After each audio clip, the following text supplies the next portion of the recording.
Assalamualaikum teman-teman. Kali ini kita akan membahas tentang perkembangan Islam pada masa Khulafaur Rasyidin. Welcome to Islamic History Part, Khalifah Utsman bin Affan. Utsman bin Affan lahir di Mekah 5 tahun setelah tahun gajah. Nama lengkapnya adalah Utsman bin Affan bin Abu al-As bin Umayyah bin Abdi Syams bin Abdi Hanaf bin Kushai bin Kilab. Nasabnya bertemu Rasulullah SAW pada Abdul Manaf.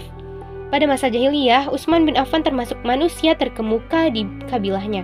Dia orang terkenal, hartawan, sangat pemalu, halus tutur bahasanya, dicintai dan sangat dihormati kaumnya. Serta Utsman bin Affan terkenal sebagai sahabat yang sangat dermawan. Utsman bin Affan termasuk as-sabiqunal awwalun atas ajakan Abu Bakar. Rasulullah kemudian menikahkannya dengan putri beliau yang bernama Ruqayyah.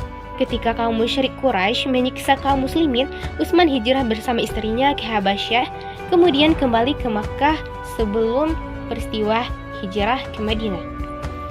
Istrinya meninggal seusai perang Badar. Setelah itu Rasulullah pun menikahkannya dengan putrinya yang lain yang bernama Ummu Kalsum.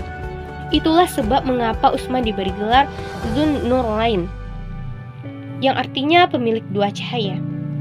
Nah, ada yang tahu nggak sih proses pemilihan Utsman bin Affan sebagai khalifah?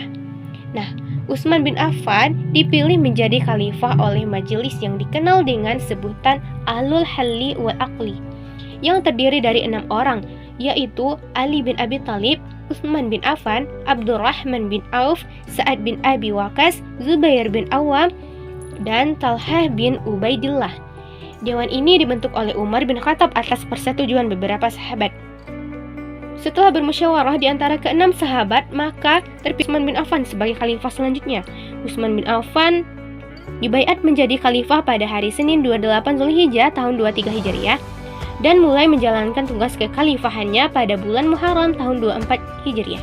Utsman bin Affan wafat pada 18 Zulhijjah tahun 35 Hijriah bertepatan dengan 20 Mei 656 Masehi setelah menjadi khalifah selama kurang lebih 12 tahun. Ternyata, strategi kepemimpinan yang dilakukan oleh Utsman bin Affan yang pertama yaitu perluasan wilayah Mesir, Irak, dan wilayah lain yang dikuasai seperti Armenia, Tunisia, Siprus, Rhodes, dan bagian yang tersisa dari Persia. Dan yang kedua, pembentukan Al-Quran. Nah, itulah cerita sejarah Khalifah Utsman bin Affan. Assalamualaikum warahmatullahi wabarakatuh.